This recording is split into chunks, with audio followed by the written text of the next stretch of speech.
She is a vice president and chief health equity officer at Stony Brook University, home of the Seawolves. And let's not fail to mention that she is a silver medalist in the 1984 Olympic Games. Dr. Judi Brown Clarke, welcome to the Fortitude Forum. How are you? I am well and excited to be here. So great to have you. Like I was just telling you off the air, it's always great to come across Spartans who are out in the world doing great things. We've had a few other ones on the show already, but I am so excited to add you to the list. And I know this is going to be a great conversation. And more importantly, this is going to be so beneficial for all of the listeners. So let's jump right in. I would hope that you would take me back to your early days and let's talk a little bit about how you fell in love with track and how you went from just competing on a smaller local level to that massive Olympic stage. Yeah, I didn't come from a very athletic family. We were athletic looking. I have a brother 6'10", 6'8". Oh, wow. We're athletic looking, but our family was like very educational focused and we didn't watch sports on television. So really my entry into sport was following the footsteps of my two brothers. And what I learned early on, it was like pre-Title IX, that there wasn't women's sports. And so I was on the boys team because there just weren't opportunities for girls to participate. And I think that kind of started also my advocacy of understanding access and equity, and which kind of really came into the person that I am right now. But I was always a little bit faster than most. And so I never had dreams of being in the Olympics. It was just going to the next stage. And so being the best in school, the best in the region, best in the nation, best in the world. And I just had just incredible blessings. Wow. All right, give me the story. There's got to be one where you were just so gratified from beating the boys, or maybe somebody was giving you a little heat and you had to show them what's up on the track. Tell me this. Tell me that story. You know what? The story was like we were in sixth grade and we were on the boys track team and we had the fastest time in the area. And there was like the next stage, you'd run in the regionals. And there was two girls, two boys on this relay. And my other teammate was Stacy. And what they said is that girls couldn't compete. And so we had the fastest time in the area, but they wouldn't let us compete because we were girls. And I just remember thinking, what? And so we literally had to go down to city council to really create an advocacy to allow us to run in the next, the next level up. That was like my first real introduction into girls sports. Didn't really matter. Wow, that is Of course, amazing. I ran fast, right? Right. Yeah. It sounds like there was some competitiveness there and some motivation. Absolutely. Absolutely. Yeah, yeah. So going back to the 84 Olympics, you won the silver medal in I the did. 400-meter hurdles. What was the most, I guess, mentally challenging part of that experience? And more importantly, how did you respond to that? Yeah, so I had this real incredible transformational moment in the middle of the race, which is hard to explain because it's just seconds long. But it's Mhm. amazing how you can really have a full conversation experience within that time. So, as I was running, I was in the worst lane I could possibly have. I was in lane 8.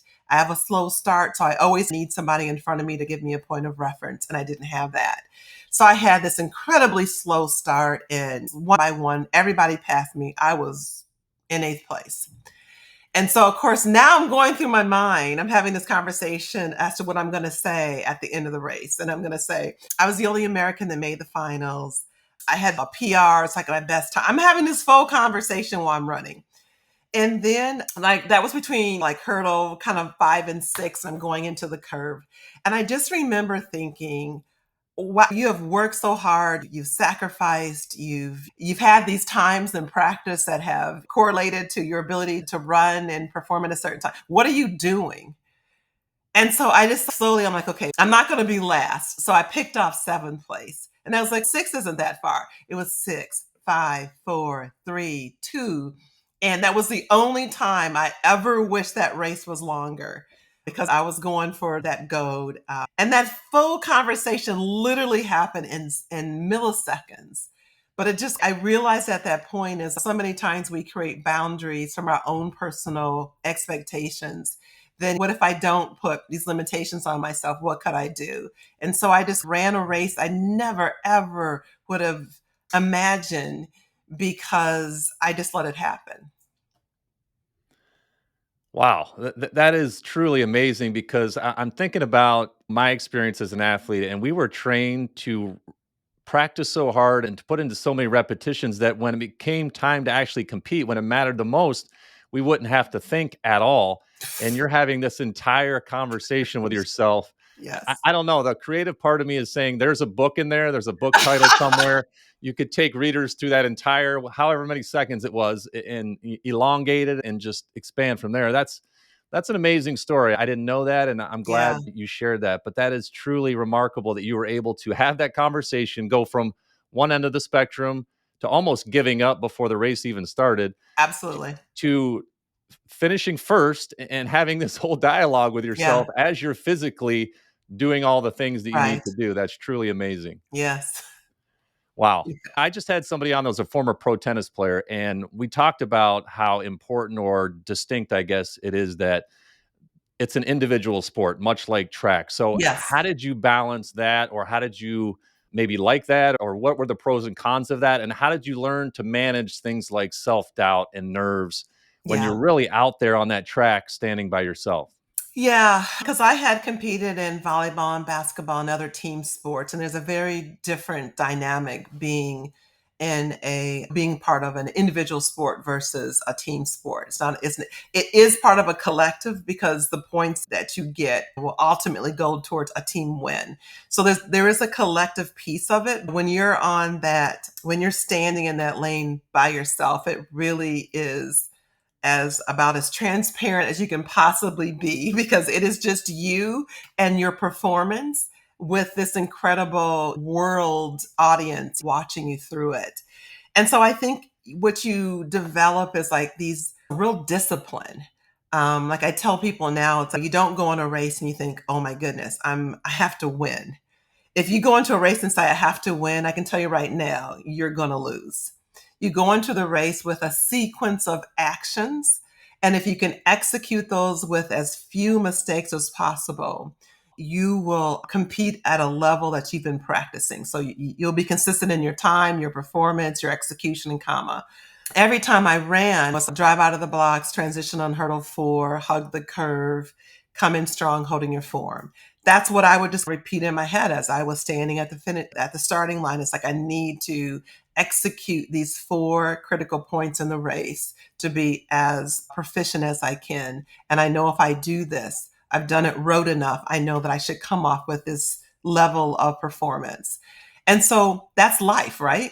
So life isn't, I have to get this job, I have to do this thing, whatever. And it's okay, what are the sequential steps that will ensure there's a certain amount of roteness to this, but what are the sequential steps I need to execute to get the outcome that I desire?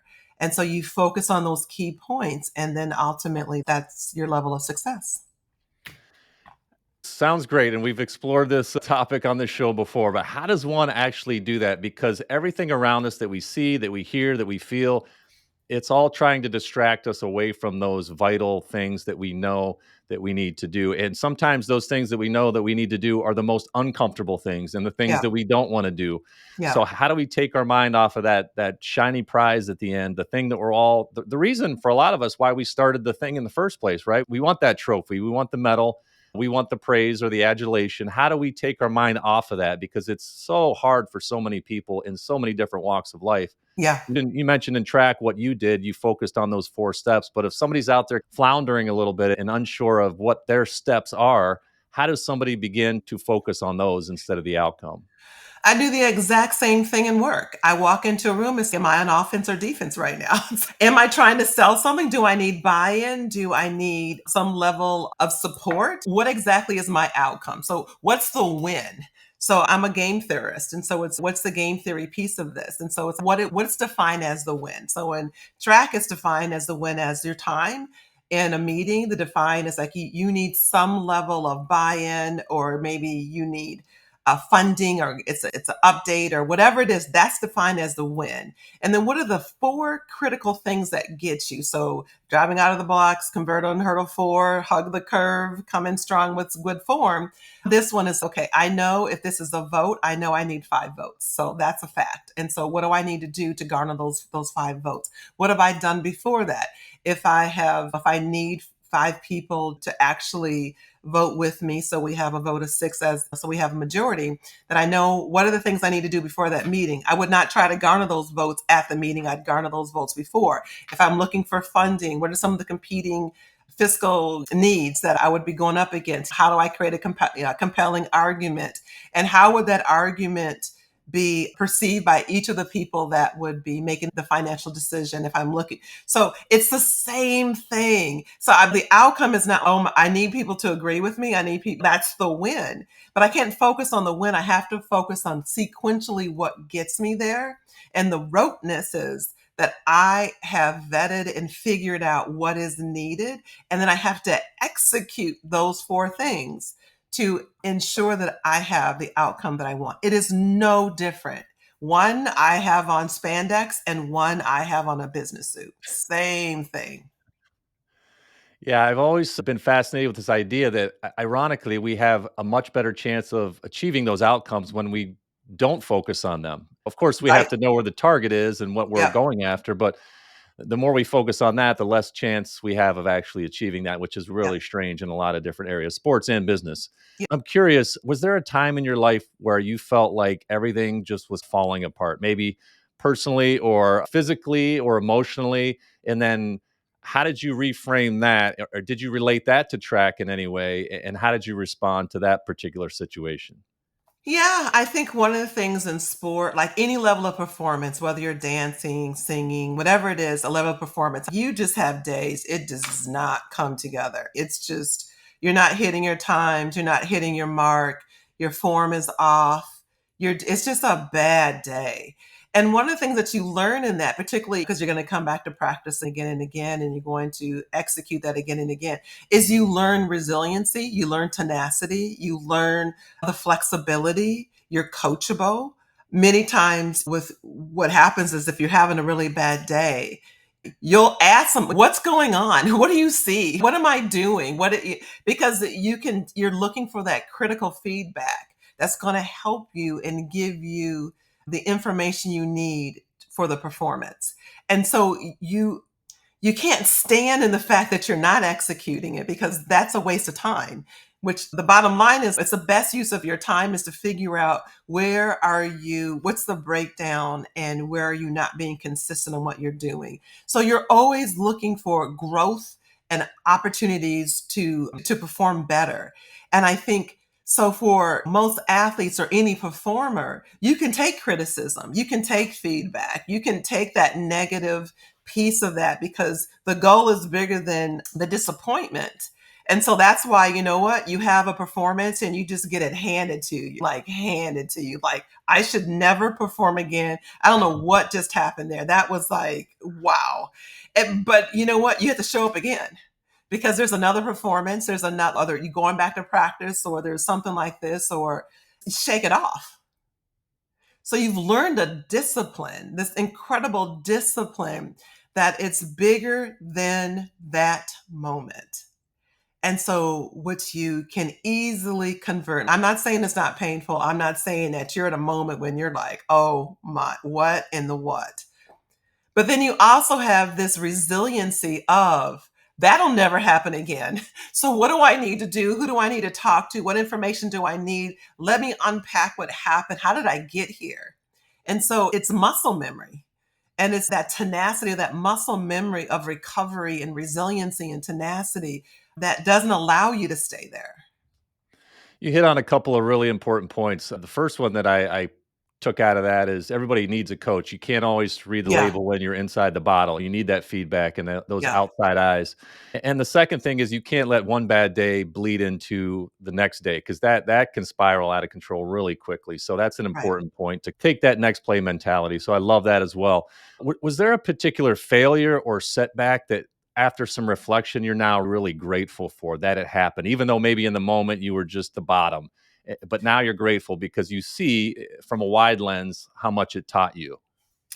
Yeah, I think, and this probably started at a very early age, something like will really be a barrier. And it will just, like not being able to run in sixth grade with the boys. What are you talking about? We went to practice like everybody else. We followed the rules. We did this fair and square. this is not right. And so from that was this kind of municipal process that allowed us to then run. And so I've always, like when something really happens, I sort it really quickly and I don't spend a lot of time on it. I either look at it, everything happens for a reason or everything deserves meaning. I don't spend a lot of time on it.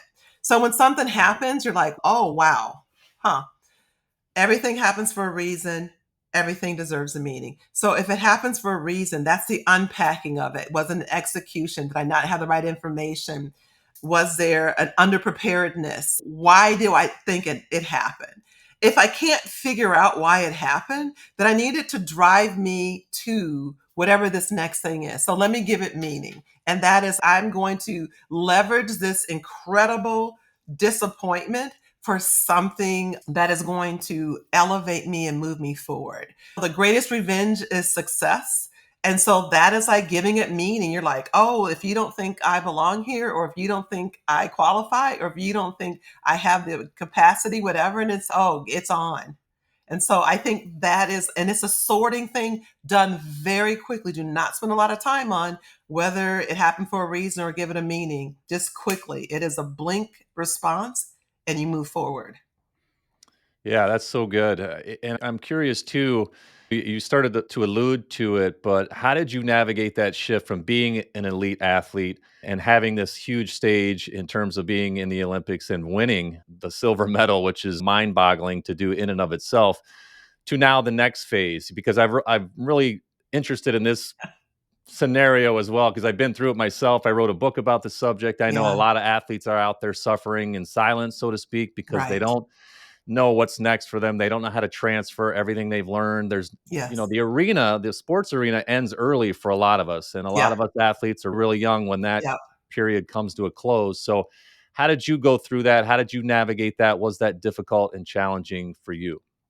Yeah, I find working with a lot of athletes, particularly elite athletes, is they're so consumed with that athletic ecosystem that there really isn't anything outside of it. So when they end, whether it's an injury, retirement, they're cut, whatever, it is like the first time their head has come up. And they realize that what they've known for such a length of time that really defined their identity and how people see and interact with them, the relationship with the world, that has ended. That's abrupt. And so what I think we don't do great transition. And so it should be, because no one knows there's going to be an injury, a career ending injury. And so no one also knows when you're going to retire and so on. Are you going to get cut? So there always needs to be a parallel process where you start to understand there's some incredible things that I do through sport.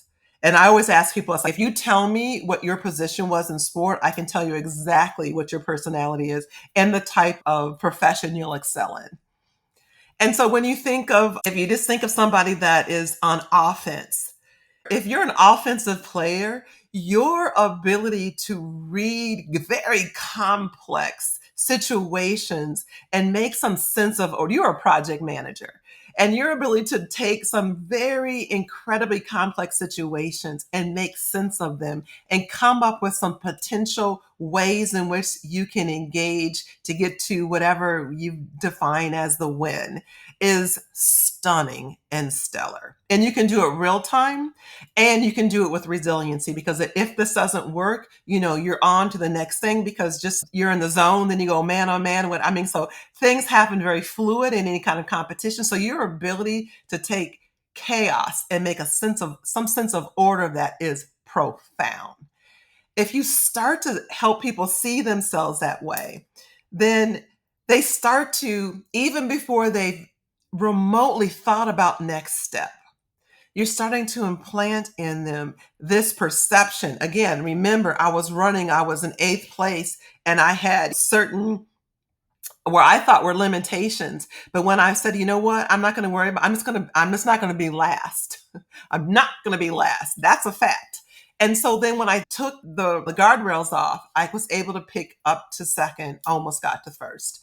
So I think if you help people understand this, I'm an athlete. And it's like, I don't know anything else. I'm just an athlete. That's all I can do. If we can start to take those blinders off and those guardrails off, and you can start to see contextually how your ability to excel as an elite athlete makes you an elite administrator, a manager, an entrepreneur, whatever it is. Then you can start to see yourself different.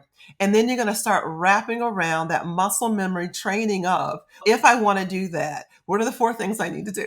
Who would I need to talk to? How do I leverage my celebrity with people that are doing this well to start to say, hey, listen, I'm thinking after I finish competing, don't know when that is. I want to do what you're doing. I want to have my own business. I want to have my own podcast. How did you get into it? So you're starting to create a roadmap to what it is before you need it. So when it happens, it's not a pivot.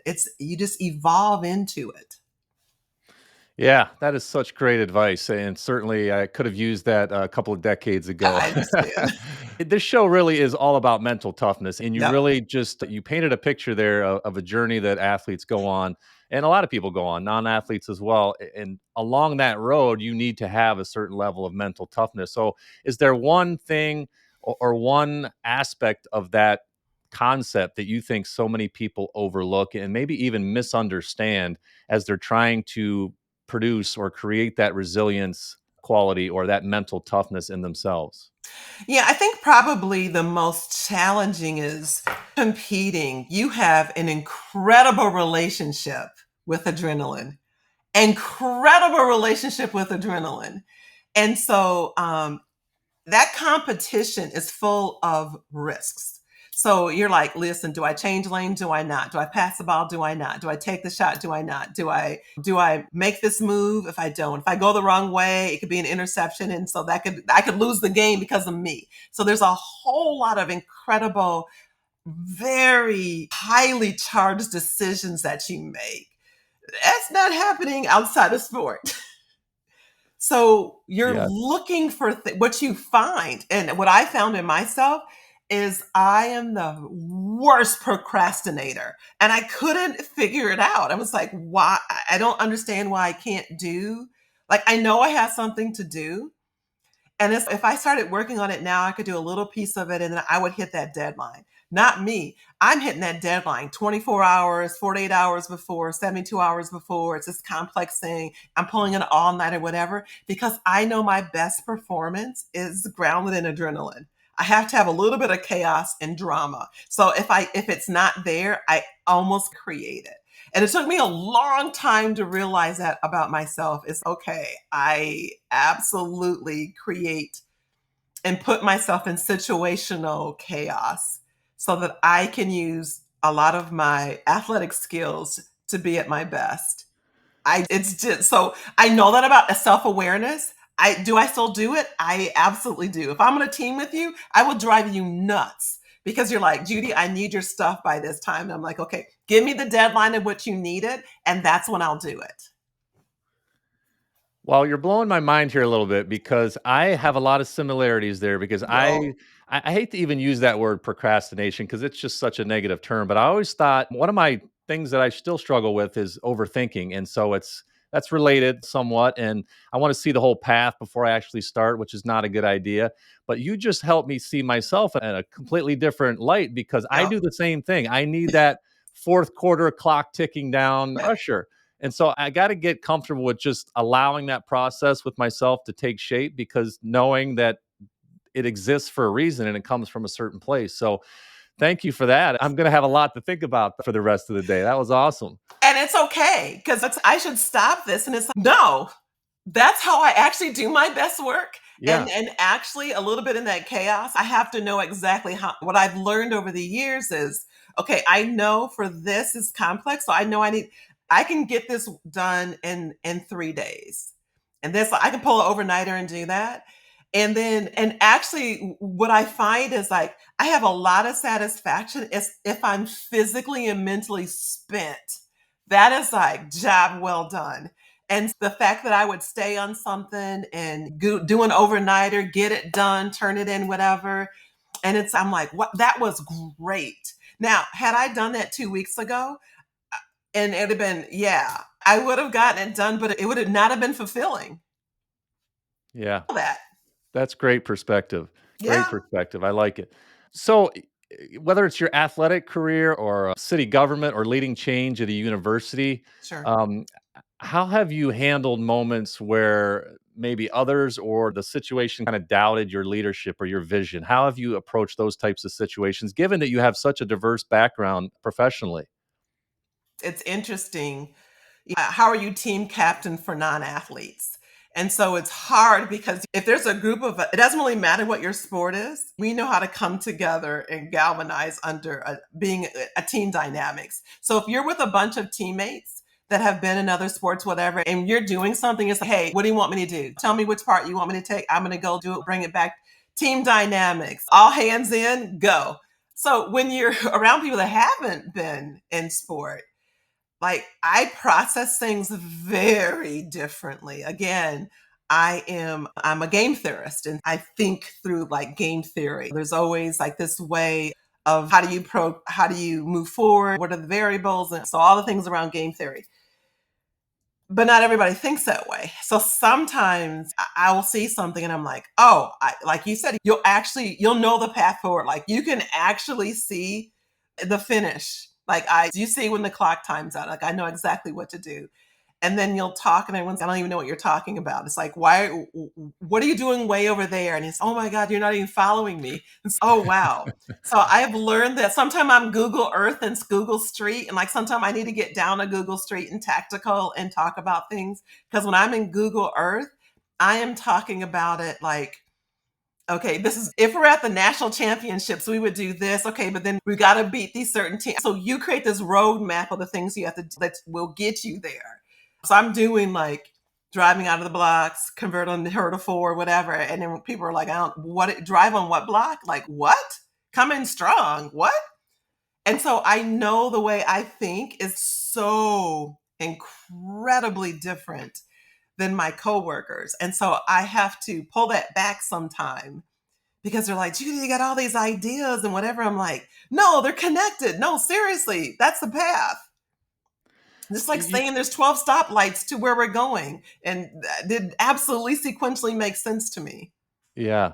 You bring up a great point in terms of leadership, and you've been a leader your entire career. So, how do you recognize what people need who are following you? Because there are different needs for every Yeah. individual, and you have to know to a certain degree their personalities, what they respond to. And I learned that from the coaches that I played for. They Yeah. treated players differently than they Yeah. treated me, and I didn't always understand why. So, how do you approach your philosophy to leadership in that respect?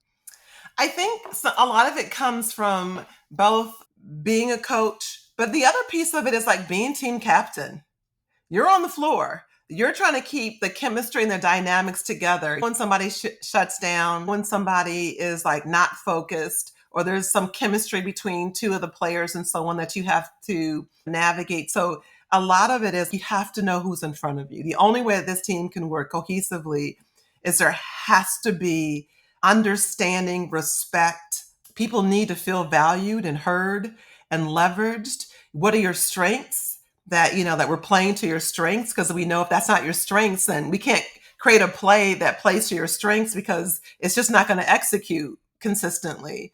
So I think it's a combination of taking some being from some of the best coaches in the world, so seeing it from an elite coaching perspective, having been a team captain and seeing different team captains and how they interact.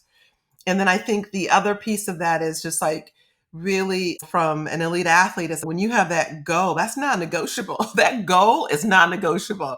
What's negotiable is the pathway to get there. So whatever we're trying to do is okay. If anyone that will talk to that I work with, it's if we reach that goal, I'm like, oh, we don't talk that way. So when we reach that goal. So when we reach that goal. And so what are the things that we need to do? So I'm like, oh, words matter, framing matters, mindset matters. But I think the most important thing is the only way we can do this collective action is like you have to be at full capacity. So you're contributing at full capacity. And so taking that from sport to working and realizing that people process information different. Sometimes people, they can take it from verbal commands. Some people need it in writing. Some people need it in diagrams. So understanding everybody's learning form, how they communicate. People communicate differently. Some people can take criticism, some can't. So you have to know who's in front of you to really bring out the best. So that collective action is at high capacity. And as a leader, just as a quick follow up, how do you come to know that about each person? How do you actually approach getting to know that person and relating to them on different levels? What are your tactics for that? Do you have a process in place for that? Yep. Yep. My process is, you know what? Taking the time to get to know everyone. You work the room. When you're in some place, you work the room. And you tend to go to people that you know and whatever it is. I wouldn't have a conversation with someone, so whatever it is. No, you got to work the room. People need to know that you see them, that you value them, that you're checking in on them. If you remember some, oh, hey, did you get your car fixed? Or I understand, wow, like, well, how big is the puppy now? So that puppy must be pretty big. It's, oh my gosh, how's the baby? Or I just, yeah, did your mom have her surgery? Or we do so, if you're a good team, be a good teammate. And so being a good teammate means, you know what, you're my teammate. I see you, how you're doing. I really, and I don't have to agree with you. So it's not about the people that you like or don't like, people that have the same values or goals and things like that. Has zero to do with it. It's like being a good teammate is being a good teammate. Mhm. And like most of my emails I sign, I was like, your teammate, Judi. And so it's like, it's that team dynamics. And it is, I think that's the way it's with some real intention. I put people's birthdays on the calendar. Would I remember them? No. Or if I'm talking to you and something happens, I'm like, hey, someone is going for a new job and they're having their interview. I'll put on my calendar a week from now. Hey, reach out and see, how did you do on your job? Did you move to the next phase? How's it going? So sometimes it's organic and sometimes it's intentional, but the fact that you made somebody a priority is volumes and it's done authentically. It's just authentically. I want to make sure you're okay because you're my teammate and I care. Yeah, that's so good. It's the little things. It really is. It is little things. Yeah. Just a couple more questions. This has been Sure. great, and you've Yeah. already dropped so many bombs on the listeners. But I like this idea of belief and talking about believing in ourselves as Yeah. athletes, as business people, as leaders, as parents. But we all always don't have that belief in ourselves. You're standing there on that track in Yeah. 1984, and you're in the eighth spot, and maybe your belief is wavering a little bit. So we all need people to believe in us. So where was a time, or who did you borrow some belief from? Who believed in you maybe at a time when you didn't believe in yourself? I think coaches, I think I've had some great coaches that saw things in me that I was like, I don't even know what you're talking. I think you're just saying that because you're trying to get me right. Because you'll get the best performance out of me because you're saying things that you're just like, okay, whatever. I don't see what, but I also don't want to let you down. And so while I don't think I can do that, I'm going to do my best. I'm going to see if I can do it. And then I think one of the things is that really started becoming a lever for me is people were counting on me. And that became an incredible, and they were counting on me and they believed that I could do this for them. And so what I hate, if I give you my word on something, if I tell you I'm going to do something, if I commit to something, that's a social contract between you and I'm going to do it. Or I'm going to come back to you and tell you that I can't. But that is like an incredible social contract. So the belief, some of it was like the belief in me, and sometimes it's like people were believing in me because they were like, wouldn't it be great to have our representation of our community, representation of Michigan State Spartans out there. And it's like, there's people counting on me and they believe I can do this. And I've got to do my best to see if I can, because whether I do or not, I know they'll be forgiving, but they have to believe authentically I gave the best that I could at that moment. And so that's important to me. And so I think for me, when you model that, then everybody around, it's contagious. So I always say it's, listen, just give me the best you have. I know, I just want you to bring the best version of yourself every day. And I know that version fluctuates, but give me the best version of yourself. And so that's what I do. And so I think that belief became, and made, you can see it as pressure, but it just became, my word, when I say something, when I put my name on something, that is like one of the most important things to me, is that if I tell you I'm going to do it or I'm going to try and do it, I'm absolutely going to do it, or I'm going to come back and tell you that I couldn't and here's what I was able to do. But that's the world to me. That answer fires me up so much because I think what you're speaking to is something that I'm passionate about too, and that's just this pull of personal responsibility that Oh my god. I have to do my absolute best in every Yeah. situation, but on a larger scale, I owe it to the people around me and to the Yes. world really that I become the best version of myself in whatever it is I'm doing. And I would just urge the listeners to whatever that is, go find that thing and chase it with everything you have because it really is a responsibility. You and I have both been given a lot of gifts. Yes. We have a responsibility to put those out into the world. We have a responsibility to our coaches and our parents and our friends and all the people that are cheering for us. So I love that answer. And Yeah. I will ask one more thing, and this one hits Sure. home to me as well. If you were mentoring a young woman today or a young female teenager today, Yeah. maybe she's an aspiring athlete, as my daughter is, or maybe Yeah. she's an emerging leader. What is one piece of advice that you absolutely would want her to walk away with? I think the one piece of advice that I would give a young person is and it sounds so cliche. It sounds so cliche, but as I think about my life, it is fear is your friend. If you don't fear it, then you don't respect it. If you don't fear it, then it isn't something that is an incredible goal you're trying to attain. So actually fear, if I don't feel a little bit of fear in something, then I know it's not important. So the fact that you feel that fear, that means it's something that's going to take you to that next level. It's something that's going to garner some level of respect that you're trying to get. It is something that is important to you, or it's something you need to heed because it's something you need to really unpack. It's important.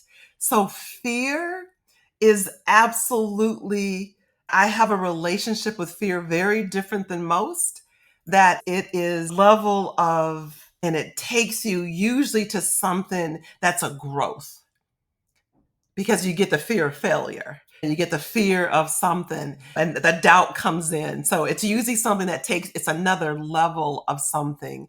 And so with that, and when you have a sense of fear, you need to giggle because you're like, oh shoot, this is something. This is really something. And so it's something that is going to take me to the next level, or it is something I'm going to unpack and it's going to be a growth of something that is teaching and education. And there may be something that's a threat to it, but that's also threat. Understanding threat is a growth model. So I just embrace and have this level of and relationship with fear as something that is absolutely welcomed and make sense of it or sort it out real quick. Either I'm going to, right. Yeah. I love that answer. And what you're doing is making an impact, and your words are making an impact, and they will be passed on in my house here today to my daughter, I who's love that. trying out for the freshman volleyball team here in a few weeks. So, thank you for that. And I will just ask that you tell the listeners where they can connect with you. This has been so great, but where can they follow your journey? Because again, you've got such a diverse background, and I know you're going to go on to do bigger and better things as well in the future. Yeah, so I'm on LinkedIn, I'm on Twitter. I'm JBC_Judi. So just reach out if there's anything that I said that struck you, just embrace that. You can also inbox me through LinkedIn. So just really excited to be on this show with you and your listeners because you've got a demographics of listeners that are the growth model of the nation. And we're all teammates and talking to each other. So this is a huddle. All right. We're at the huddle. Thank you so much. And I consider you to be a new teammate, and I I thank you love for it. all of that. Dr. Clarke, thanks so much for being here. Just Judy. All right. Thanks so Thanks, much. Judy. All right.